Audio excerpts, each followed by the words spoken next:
یہ میری طاقت نہیں ہے، تو اس سے زیادہ بوجھ اپنے اوپر ڈالے، اس آزمائش میں اپنے اوپر ڈال دے۔ تو یہ تیسرا اصول یاد رکھیں جو میں نے آپ کے سامنے بیان کیا ہے کہ حضور نے فرمایا کہ اپنے جسم پر برداشت سے زیادہ بوجھ نہ ڈالیں، اس سے صحت خراب ہوگی، بیماریاں پیدا ہو جائیں گی، اور جسم کے اندر درد ہوں گے، جوڑوں کے درد شروع ہو جائیں گے، دوسرے معاملات شروع ہو جائیں گے، پھر جسم اور صحت خراب ہو جائے گی۔ اور اسی طرح چوتھی چیز اسلام نے جو ہمیں حکم دیا کہ ہمیشہ سختی برداشت کرو، سخت کوشی، جفا کشی، محنت، مشقت اور بہادری کی زندگی گزاریں، بزدلانہ فیصلے نہ کریں۔ مومن کا کوئی فیصلہ بزدلانہ نہیں ہوتا، اور بہادری کا تعلق اسباب سے نہیں ہے کہ ان کے پاس ٹینک ہیں تو بڑے بہادر ہیں، ان کے پاس دنیا کے وسائل ہیں تو بڑے بہادر ہیں۔ بہادری کا تعلق دل کے ساتھ ہوتا ہے، جن کا دل کے اندر ایمان ہوتا ہے اللہ تعالیٰ اسے بہادر بنا دیتے ہیں۔ ایمان کی طاقت بڑی طاقت۔ آپ دیکھیں افغانستان کے جو طالبان تھے وہ 60 سے زیادہ ممالک سے ٹکرائے، اور ان 60 ملکوں میں 7-8 ملک ایٹمی ملک تھے، امریکہ، برطانیہ، آسٹریلیا، فرانس، یہ سارے افغانستان میں آئے تھے، اپنے اپنے ٹینک، اپنی اپنی گاڑیاں، اپنے اپنے جدید اسلحے سے لیس ہو گیا۔ لیکن جو ملا عمر صاحب اور ان کی ٹیم نے فیصلہ کیا، وہ فیصلہ اس وقت تو دنیا کہہ رہی تھی کہ ان کا غلط فیصلہ ہے، لیکن ان کے ایمان نے ان کو اتنا چٹان کی طرح مضبوط کیا، پھر اسی دنیا نے دیکھا کہ وہی 60 ممالک وہاں سے نکلنے کے لیے ان سے تاریخ مانگ رہے ہیں کہ ہم سے معاہدہ کریں، ہماری فوجیں نکل جائیں اور ہم یہاں سے نکل جائیں۔ پھر رات کی تاریکی میں جہاز اڑا کے لے گئے تاکہ دن کی روشنی میں بھی نہ جا سکے۔ یہ دنیا نے دیکھا۔ کیا ان کے پاس وسائل تھے؟ کیا ان کے پاس ٹینک تھے؟ ان کے پاس تو پہننے کے اچھے کپڑے بھی نہیں تھے۔ تو اس لیے حضور علیہ الصلوۃ والسلام نے صحابہ کو بہادر بنایا، صحابہ کو بزدل نہیں بنایا۔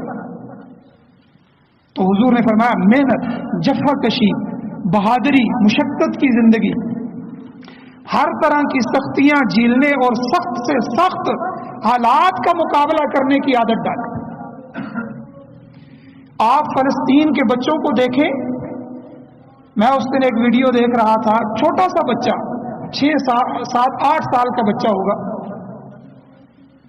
یہودیوں نے ان کے گھروں کو گرا دیا اور وہ بچہ اپنے گرے ہوئے گھر کے اوپر بیٹھ کے اطمینان سے قرآن مجید کی تلاوت کر رہا،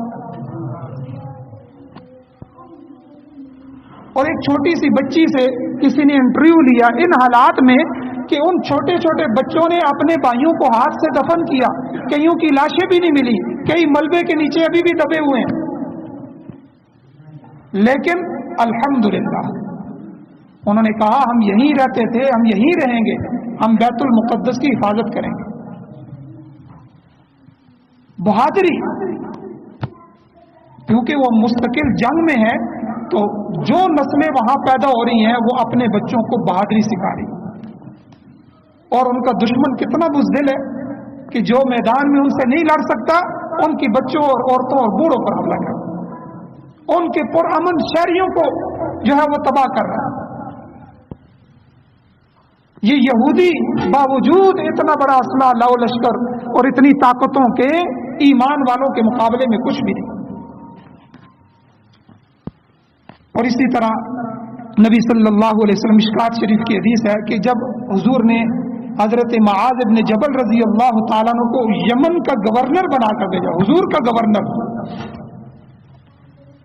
تو آپ نے جہاں بہت سی ہدایات فرمائی، وہاں ایک ہدایت حضرت معاذ رضی اللہ تعالیٰ عنہ کو فرمائی کہ معاذ اپنی آپ کو عیش کوشی سے محفوظ رکھنا، عیش پرست نہ بننا، اس لیے کہ خدا کے بندے عیش پوش نہیں ہوتے، خدا کے بندے عیاش نہیں ہوتے۔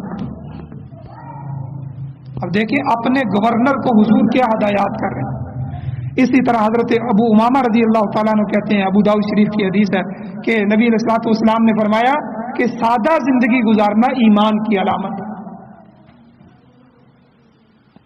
اور نبی علیہ الصلوۃ والسلام ہمیشہ سادہ اور مجاہدانہ زندگی گزارتے تھے، ہمیشہ اپنی مجاہدانہ قوت کو محفوظ رکھتے تھے، بلکہ اس کو بڑھانے کی کوشش کرتے تھے۔ آپ علیہ الصلوۃ والسلام کو تیرنے سے بھی دلچسپی تھی، اور تیرنے کے اندر تیراکی جو ہے یہ جسم کی بہترین ورزش ہے۔ ایک بار ایک تالاب میں آپ علیہ الصلوۃ والسلام اور آپ کے چند صحابہ تیر رہے تھے، تو آپ علیہ السلام نے تیرنے والوں میں سے ہر ایک کی جوڑی مقرر فرمائی کہ ایک آگے کھڑا ہوگا تو ہر آدمی اپنے جوڑ کی طرف تیر کر وہاں پہنچے گا، کون پہلے پہنچتا ہے۔ تو آپ علیہ السلام نے اپنی جوڑی سیدنا صدیق اکبر رضی اللہ تعالیٰ عنہ کو مقرر فرمائی، اور آپ علیہ الصلوۃ والسلام حدیث میں آتا ہے تیرتے ہوئے گئے اور آپ نے جا کر سیدنا صدیق اکبر رضی اللہ تعالیٰ عنہ کی گردن میں ہاتھ ڈال دیا۔ تو تیراکی، پانی کے اندر تیرنا، اور اسی طرح نبی علیہ الصلوۃ والسلام کو گھوڑا بہت پسند تھا۔ آپ علیہ السلام اپنے گھوڑے کی خود خدمت کرتے تھے، اور روایات میں آتا ہے کہ اپنی آستین سے جہاد کا جو گھوڑا ہوتا تھا اس کا منہ صاف کرتے تھے حضور پیغمبر، اور آپ کے گھوڑے کے جو بال ہوتے تھے یہ گردن کے بڑے لمبے بال، آپ علیہ السلام ان کے بالوں کو اپنی انگلیوں کے ساتھ بٹتے تھے، انگلیوں کے ساتھ۔ اور حضور نے ایک جملہ ارشاد فرمایا، اکثر یہ حضور نے جملہ فرمایا، حضور نے فرمایا قسم اٹھا کے کہ بلہائی اس گھوڑے کی پیشانی سے قیامت تک کے لیے وابستہ کر دی گئی۔ اللہ نے بلائی کو، خیر کو اس گھوڑے کی پیشانی کے ساتھ چپکا دیا ہے قیامت تک کے لیے۔ آپ اندازہ لگائیں، امریکہ کی فوجیں ہوں یا انگلینڈ کی فوجیں ہوں یا دنیا کی کوئی بھی فوج ہو، اتنی جدید ترین ٹیکنالوجیوں اور جہازوں اور ان سب کے باوجود گھوڑا اب بھی فوج کا حصہ ہوتا ہے اور اہم ترین حصہ ہوتا ہے۔ تو یہ حضور علیہ الصلوۃ والسلام کی دعا ہے کہ گھوڑے کے لیے خیر ہے۔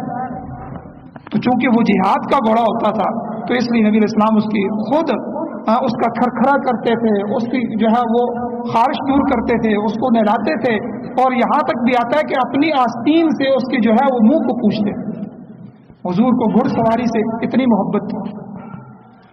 آج اسلحے سے ہمارے بچوں کو ڈرایا گیا، تربیت نہیں کی گئی۔ یاد رکھیں، یہ جو یہودی ہمارے فلسطینیوں کو مار رہے ہیں اور آج ہمارا بیت المقدس جن سے خطرے میں 5ویں کلاس تک ان کے سکولوں میں ابتدائی سارا اسلحہ بچوں کو سکھایا جاتا ہے، یہ ان کے سکول کے سلیبس میں شامل ہے کہ یہودی کے بچے کو 5ویں کلاس تک ابتدائی سارا اسلحہ سکھایا جاتا ہے، تاکہ فوج تو فوج ہوگی، پولیس رینجر تو پولیس رینجر ہوگی، ہمارا کوئی بچہ بھی کسی وقت بھی میدان میں جائے گا تو وہ ایک پولیس اور ایک فوجی کا کردار ادا کرتا ہے۔ یہ تو الگ بات ہے کہ ایمان والوں کے سامنے وہ 60 کے قریب سپر طاقتیں بھی نہیں ٹھہر سکی، صحابہ کے سامنے کیسر و کسرا بھی نہیں ٹھہر سکے۔ اور آخری بات کہ یہودیوں کی ایک وزیر تھی، تو اس نے شروع میں، یہ کئی سال پہلے کی بات ہے، کئی سال پہلے کی، اس نے سارا سرمایہ اسلحے پر لگانے کا حکم دیا۔ تو دوسرے وزیروں نے کہا کہ آپ اپنی معیشت کو درست کریں، اپنے دوسرے معاملات کی طرف پیسہ لگائیں، آپ اسلحے کی طرف پیسہ لگا رہی ہیں۔ انہوں نے کہا کہ یہ چیز میں نے پیغمبر علیہ السلام سے سیکھی ہے، مسلمانوں کے نبی سے سیکھی ہے۔ یہودی عورت وزیر کہہ رہی، انہوں نے کہا کہ ان سے کیسے سیکھی ہے؟ انہوں نے کہا کہ دیکھو، مسلمانوں کا پیغمبر جب دنیا سے جا رہا ہے تو حضور علیہ السلام کے گھر میں کھانے کے لیے کچھ نہیں ہے۔ حضرت عمر رضی اللہ تعالیٰ عنہ فرماتے ہیں کہ کونے میں چند تھوڑے سے جو پڑے ہوئے تھے، میں نے دیکھا تو میری آنکھوں سے آنسو نکل گئے کہ 2 جہان کے بادشاہ کی یہ حالت ہے۔ اور حضور کی جو زرہ ہے وہ کہیں جو ہے وہ پڑی ہوئی تھی، اور اس کے بدلے میں رہن پڑی ہوئی تھی، حضور نے کچھ چیزیں لی ہوئی تھی۔ یعنی کھانے کے لیے حضور کے گھر میں کچھ نہیں تھا، درہم دینار کچھ نہیں تھے، لیکن نبی علیہ السلام کی 9 سے زیادہ تلواریں موجود تھیں، نبی علیہ السلام کے جہاد کا اسلحہ سارا موجود تھا۔ اس نے کہا کہ میں نے مسلمانوں کے پیغمبر سے سیکھا ہے کہ جب تمہارے اندر جذبہ ہوگا، تمہارے اندر جہادانہ صلاحیتیں ہوں گی اور تمہارے گھر میں اسلحہ موجود ہوگا تو دنیا کی کوئی طاقت تمہارا مقابلہ نہیں کر سکتی۔ تو اس لیے تم معیشت کی خبر نہ کرو، اپنی حفاظت کی فکر پہلے کرو۔ تو یہ بھی جفا کشی، محنت، بہادری یہ اپنے بچوں میں منتقل کریں، ان کو بہادر بنائیں اور ان چیزوں کی ساری ٹریننگ کروائیں، ان کا اسلحے کی بھی ٹریننگ ہو، ان چیزوں کی ٹریننگ ہو۔ اور اگر بچوں کی اچھی تربیت ہوگی تو انشاءاللہ اس کو غلط استعمال بھی نہیں کریں گے۔ ہمارے معاشرے کا یہ بھی المیہ ہے کہ معاشرے کی تربیت ہی نہیں ہوئی۔ اللہ تعالیٰ سے دعا ہے اللہ ہمیں عمل کی توفیق عطا فرمائے، اور اسلام نے جتنے بھی اصول اور ضابطے بیان فرمائے ہیں ہماری صحت کے لیے، نظافت کے لیے، پاکیزگی کے لیے، صفائی کے لیے، اللہ تعالیٰ ہمیں ان پر عمل کرنے کی توفیق عطا فرمائے۔ وآخر دعوانا ان الحمد للہ رب العالمین۔